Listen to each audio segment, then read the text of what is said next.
Hola, soy la Basmati, de nuevo con vosotros. Hoy en un marco distinto, donde veis mi perro. Voy a hablaros de Bruegel y el vino en la fiesta de San Martín. Habitualmente suelo dar la biografía y luego hablar de la pieza, pero hoy lo voy a hacer al contrario. Bruegel, que dicen los alemanes, es tan excepcional que primero voy a hablar de la pieza y luego os contaré su vida. Espero que os guste. El vino de la fiesta de San Martín tiene una historia preciosa en 2011, porque resulta que al Prado le ofrecen esta pieza de Bruegel, que es además cuadro grandísimo, muchísimo más grande que los que habitualmente pinta Bruegel, que llaman los alemanes. Pero con deciros que en primer plano hay 100 personas y además cada una diferente con su característica física, psicológica, etc.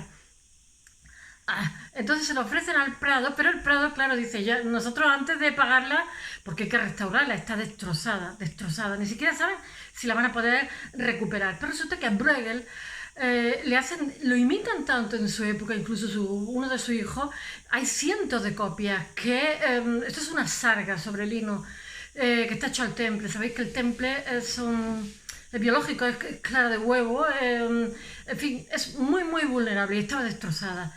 Y ni siquiera sabe si el autor es suyo, ni siquiera sabe si lo van a comprar, etc. Y entonces el Prado llama a especialistas de todo el mundo, en Amberes, en Estados Unidos, vienen de Londres, porque esta pieza se pensaba perdida hacía ya mucho tiempo.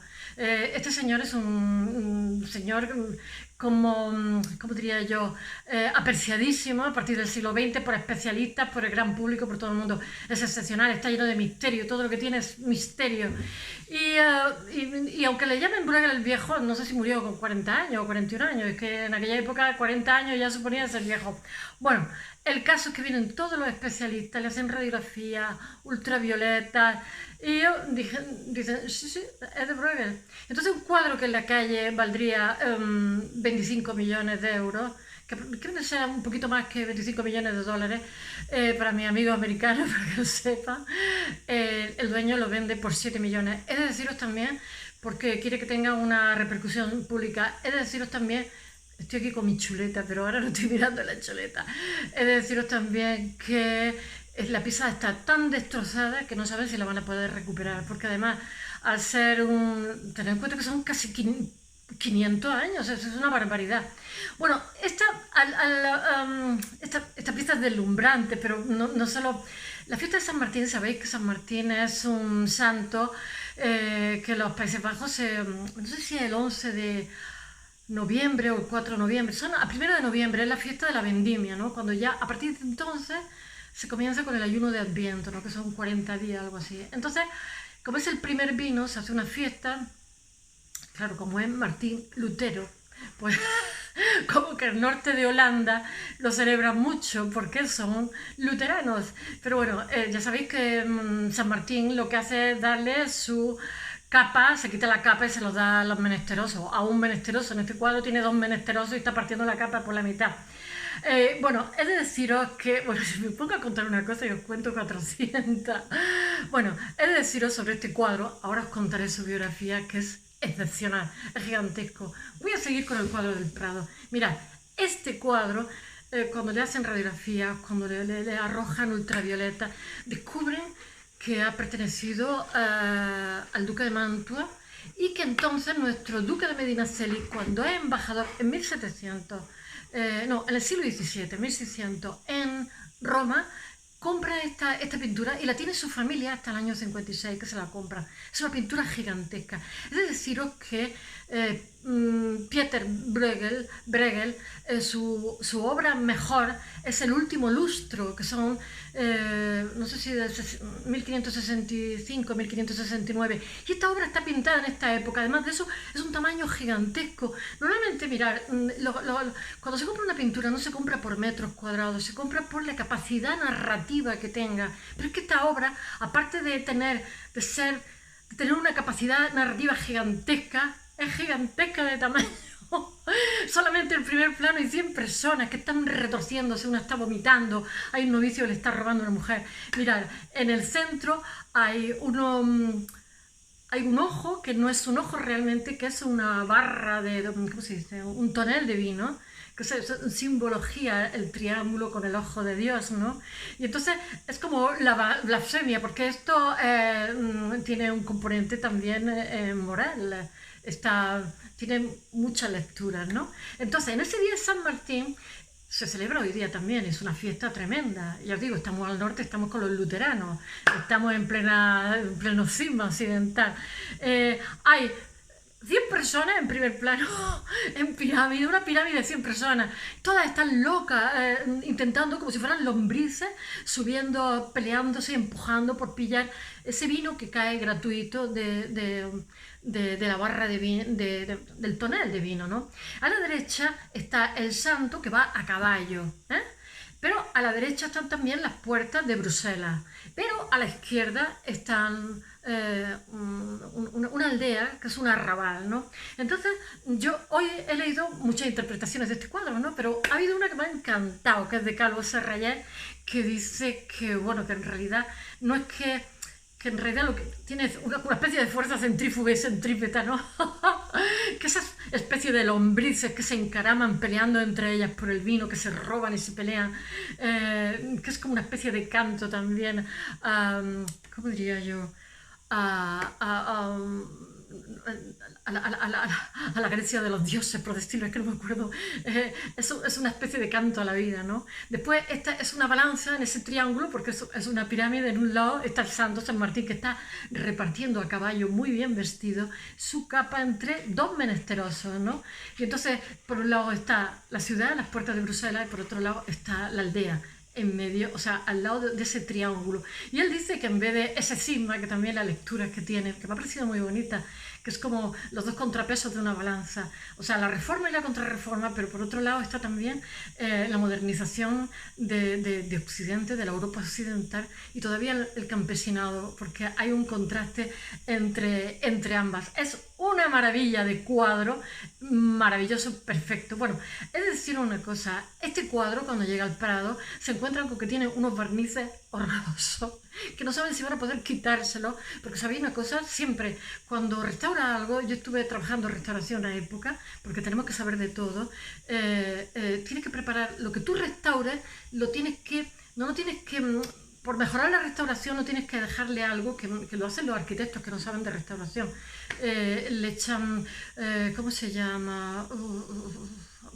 Plástico a las paredes, y entonces eso ya no permite otra restauración y va a amarillar, ¿no? Entonces tienes que pensar, cuando estás restaurando algo, que alguien va a venir detrás cuando pase el tiempo, porque va a volver a ser restaurado. Entonces lo que haga no puede ser irreversible, porque si no están matando esa pieza.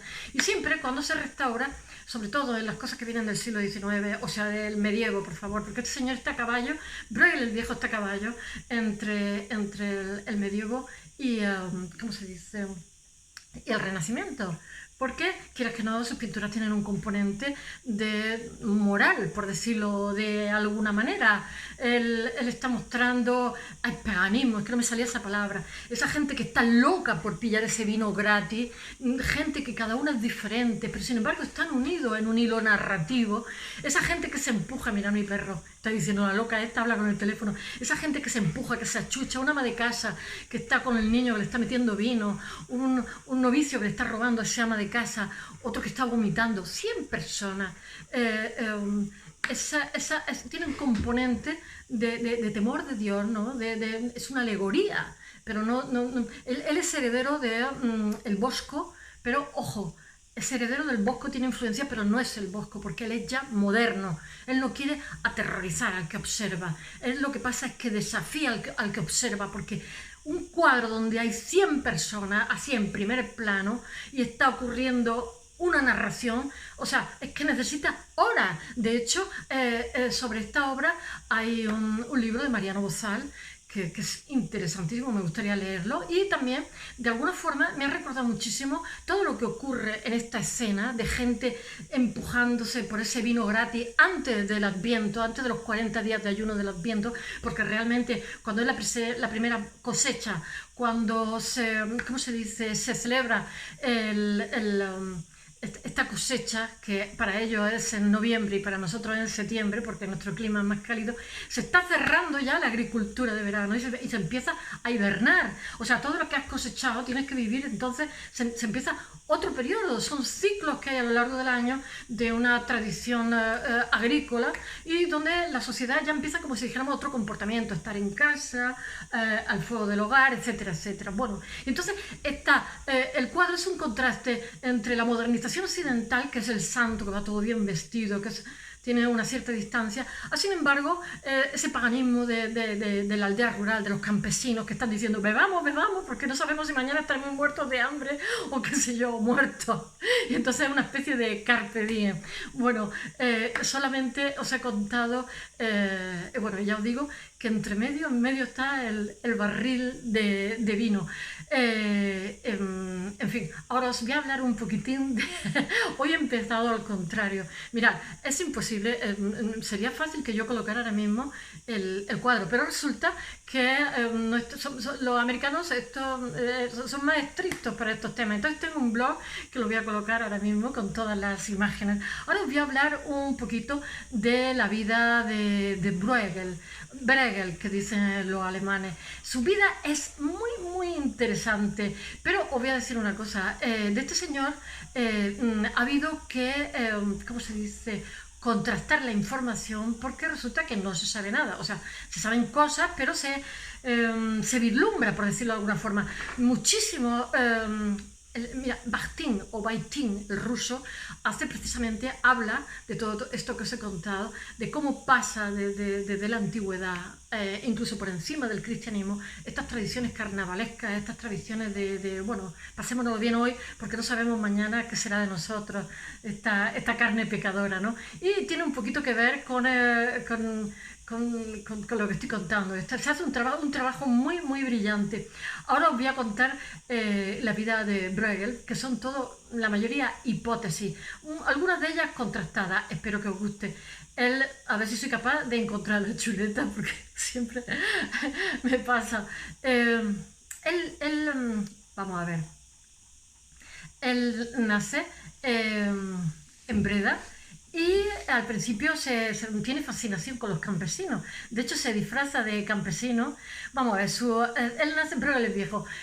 Bueno, la fiesta de San Martín en 1566-67, es deciros que muere en el 69. Se ha casado en el 65 con la hija de su maestro. Es muy habitual dentro de los artistas que se casen son muy endogámicos los grupos. Estamos saliendo del medievo. El mismo Velázquez se casa con la hija del maestro, ella tiene 15 años y él 18. Y él hace lo mismo, aunque él llevaba años viviendo con una chica, hay como una especie de triángulo amoroso que se queda también patente en su obra.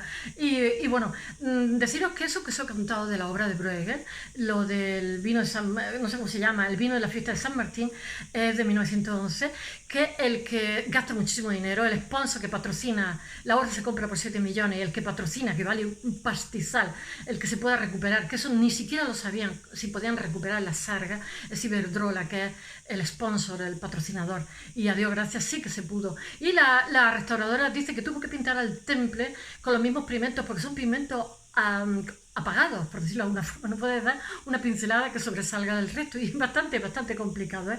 Bueno, y siempre digan lo que quieran, te cargas cosas a la hora de limpiarla. Bueno, entonces esta obra, la autentificación, restauración y adquisición por el Prado, bueno, pues ha sido una victoria contra un cuadro que se creía perdido. Y Bruegel el Viejo, bueno, ha sido uno de los mayores acontecimientos. Es de 2011 este tema. He estado viendo vídeos donde explican el proceso. Este señor, Bruegel el Viejo, es conocido a partir del siglo XX, es decir, tiene muchísimos especialistas, muchísimos aficionados. Mirad, ver un cuadro de él es un reto, porque hay tantos personajes, no sabes bien lo que pasa, es tan minucioso. Seguramente habréis visto, conoceréis cuadros que no sabéis que son de Bruegel el Viejo. Por ejemplo, uno de ellos es la Torre de Babel, es una preciosidad. Pero hay cientos de personajes dentro de le gusta mucho la composición piramidal. Y bueno, el gran público está fascinado totalmente por este señor. Este señor es de deciros que influye en novelistas, en directores de cine. No os voy a contar tanto porque es que si no necesitaría una hora para contar esta historia. Simplemente deciros que, por ejemplo, Aldous Huxley hace un trabajo sobre él. Yo que sé, montones de directores de cine, porque es muy fascinante todo lo que cuenta, porque cada pieza, o sea, cada individuo tiene un perfil psicológico, por decirlo de alguna forma, y de alguna manera es muy fascinante todo lo que rodea su vida, pero estamos ya en la época moderna y se ve, se aprecia en su pintura. Y bueno, he de deciros que cuando Bruegel empieza a pintar, ya ha muerto Van Eyck en 1441, ya ha desaparecido el Bosco y Joaquín Patinir, que os hablaré de ellos, son interesantísimos y son súper originales, además ellos van a su bola, los dos, no tienen nada que ver con los contemporáneos. Este tampoco, este tampoco, este está en Italia, es que no coge nada más que firma con letras mayúsculas como de humanista, pero ya está, se pone a hacer realmente la característica de Bruegel el viejo, es que es el primero que pinta paisajes, que antes los paisajes se hacían para rellenar, y él empieza a hacer paisajes como protagonistas, que son como si dijéramos cuadros con temas menores, o sea, el costumbrismo, los paisajes, él hace lo que le da la gana, y es una maravilla. Bueno, sus maestros realmente son, tengo que leerlo porque son unos nombres holandeses o flamanes o yo qué sé, Pieter Koeke y Van Aels, y con cuya hija se casa, como he dicho, y Hieronymus Koch. Ese Hieronymus Koch, su suegra es una virtuosa iba a decir del minimal, de la miniatura, y entonces cuando él muere, sus hijos vuelven a ser artistas, uno de ellos es escritor y otro pintor, y los dos muy buenos, con grandísimo talento, y la suegra la que forma a los chiquillos, porque uno de ellos tiene 1 año y otro 2 años. Y la suegra se llama Maiken Berghulst. En aquella época es bastante habitual lo de las miniaturas, porque viene importada por Irán, que Irán lo tiene, Irán no está islamizado, por decirlo de alguna forma, viene de China. En Irán se hacen muchísimas, y entonces tanto en Italia como en Europa se encargan miniaturas porque son una preciosidad. No se conoce bien cómo fragua su estilo durante el último lustro de su vida, que es el que nos interesa porque es el cuadro que se ha narrado en 1565-1569 cuando muere. Tengo que leerlo, Karen van Mander, que es como el Vasari holandés, porque ya sabéis que Holanda es una potencia de pintores como puede ser Italia o España.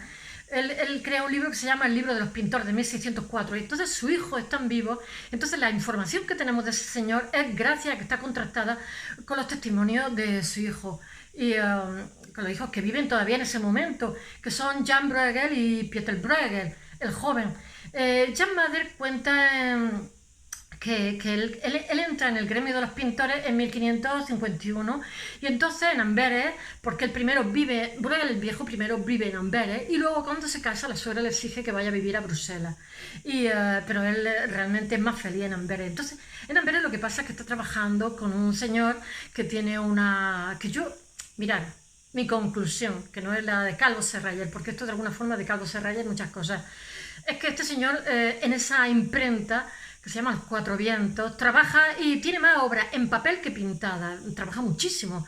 Entonces lo que hace son como alegorías basadas en el Bosco, copiando al Bosco, pero no copia al Bosco, sino que hace, como si dijéramos, copiando el estilo del Bosco, hace sus propias alegorías, porque de alguna forma, aunque estemos en la época moderna, todavía a la gente le gusta como las alegorías moralizantes del medievo, que aterrorizan un poco, están diciendo como no hagas no sé qué, que te puedes pasar no sé cuánto. Eso es algo que choca porque en estos momentos esta zona donde os estoy narrando, en el siglo XVI, es la primera potencia europea, es la que más dinero tiene, la más sofisticada, bueno, la más sofisticada no lo sé, pero muy sofisticada y con una grandísima capacidad económica. Entonces toda esta información que está contrastada choca porque tiene gustos medievales. Entonces yo pienso que él, copiando tanto al Bosco, cuando se pone a hacer pintura por su cuenta y deja el papel, mirad, me parece que el año pasado, no sé si no, este año, 2020, que se hacía 450 años del nacimiento de él, no sé, una cosa así, se hizo una exposición de todo el papel, porque el papel es muy vulnerable a la luz y todo,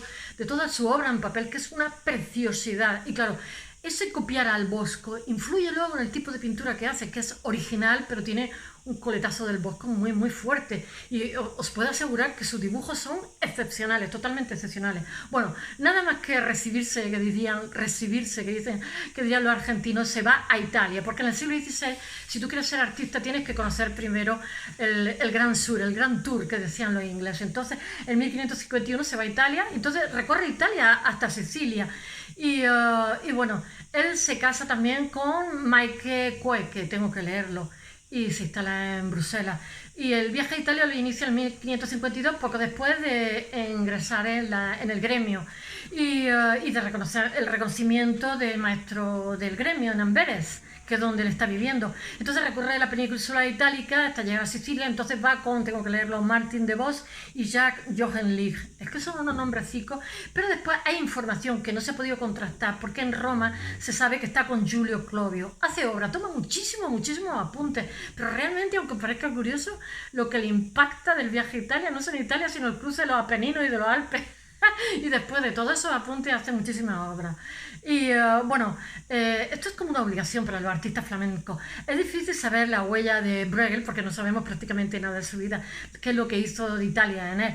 Pero lo que está claro es que él no opta por la pintura de historia, que es lo que entonces todo el mundo aspiraba, a ser pintor de historia, ¿no? Donde salen los dioses, o salen los mitos, o salen los héroes, que es lo que era como el concepto del gran pintor, hacía esas cosas. Y él opta, sin embargo, por la pintura de género de segunda, por decirlo de alguna forma, como de géneros menores, como el costumbrismo y los paisajes. Y bueno, que no era novedad en Flandes y en los Países Bajos, porque eso ya se venía haciendo. Ellos tienen una trayectoria totalmente excepcional. Y bueno, lo que pasa es que al pasar por los Alpes le encanta y hace muchísimos bocetos que después pinta los Alpes. Es un dibujante excepcional. Bueno, como paisajista elige el punto de vista elevado del manierismo. Sabéis que los fotógrafos se llevan escaleras, etcétera, porque cuando el equipo Crónica, pensar en eso, actuar, ¿no? Cuando pintas desde arriba tienes como un campo más grande donde puedes poner muchísimas escenas, y entonces para él es muy importante ese concepto de información. Y bueno, él es muy detallista y siempre es también muy irónico. Decían que era muy bromista, y en su pintura siempre son alegorías, la mayoría siempre, pero pinta también solamente, ¿cómo se llama?, paisaje, un fantástico paisajista, pero tiene también un trasfondo filosófico, y aprovecha la visión, ¿cómo diría yo?, como la comprensión del cosmos, como inacabable. Sus cuadros tienen cientos y cientos de personajes, y solo deciros que se disfraza de campesino y se cuela en las bodas. Eso me ha hecho muchísima gracia, porque él dice que los campesinos le muestran un mundo diferente totalmente. Entonces muchos de sus cuadros son escenas de campesinos, de una comilona de campesinos, etcétera. Tiene muchísima capacidad de observación y desafía al observador cuando ve sus cuadros, porque tiene tanta información que no lo puedes ver de una barrida. Y bueno, yo qué sé, no sé qué más contaros. El primer cuadro que hace interesante así, porque aparte de dibujar empieza a pintar relativamente unos 10 años antes, es La caída de Ícaro de 1555, que es un cuadro bueno, que desafía la capacidad del que observa el cuadro. Yo qué sé, ya he dicho que trabaja en esta época con Hieronymus Koch, que es propietario de una imprenta que se llama Los Cuatro Vientos, y él hace muchísimos dibujos que después se hacen la impresión y los grabados, y se dedica a producirlos, y después opta por la pintura. Y todo esto, como he dicho, genera muchísimos interrogantes de por qué tenían esos gustos tan medievales cuando ellos eran la potencia y eran ya muchísimo más sofisticados, pero por lo visto hay gustos todavía del medievo. Esta es la transición entre la Edad Media y el Renacimiento, y se llaman Redeiger, que tiene tela. Y en ese tipo de grabado que él hace de dibujo, se muestran los instintos más primitivos de la naturaleza, pero tiene también un componente trágico-cómico atribuido al mundo rural, algo estudiado, como he dicho, por Mikhail Bakhtin en su ensayo, sobre que habla de Rabelais y todo eso, y donde dice que persevera lo carnavalesco que nos viene de la época de la antigüedad. Y este rico entramado icónico, pues lo que hace es plantear la trayectoria, pero bueno, esta pintura de este señor no se puede poner en etapa y en departamento estanco de primera etapa, segunda etapa. Es una chorrada. Estas cosas a mí me ponen enferma. Ayer os lo dije de Basquiat, pero me ponen enferma, porque soy artista y yo digo, bueno, realmente cuando pintas algo, realmente lo que haces es una exploración, ¿no? Y entonces tú mismo te vas explorando y vas generando un discurso, y entonces este señor lo vas viendo como... Mi gato se acaba de subir aquí arriba. Eso no se puede encuadrar en etapas como si fueran departamentos estancos, porque entonces simplifica y etiqueta de tal manera que el que está viendo el cuadro le hace como unas divisiones cerradas, no le permite que perciba determinadas cosas, y esa etapa de evolución del pintor. Y entonces lo que hay que ver es cómo fluye todo ese crecimiento de ese discurso y cómo deambula la obra que pinta. Y bueno, Aldous Huxley, este es ¿cómo se llama? Mi ordenador, que se le va, explica cómo desde un inicio Bruegel consigue la composición de manera diferente a lo tradicional y a lo que hay en su época, que era muchísimo más en diagonal, y él invierte el punto de vista, porque él dice que en vez de ser centrífugo es centrípeto. Lo de fuera, él engulle de dentro fuera, no de fuera dentro, la energía que hay. Bueno, es una interpretación. O sea, tú observas a Bruegel y te traga, por decirlo de alguna forma, lo contrario de lo que ocurre con la mayoría de los cuadros. Hay muchísima gente muy diferente al resto de sus colegas. Y entonces eso es lo que propicia, es un equívoco, de tal forma que tú puedes leer el cuadro como ironía, o como una escena terrible, o como una escena trágica o cómica, como os conté que pasaba con el Lazarillo Tormes o con el mismo Quijote. Una misma situación puede ser a menudo interpretada de mil maneras, según el ojo de quien lo mira. Y bueno, espero que os haya gustado. Hasta mañana.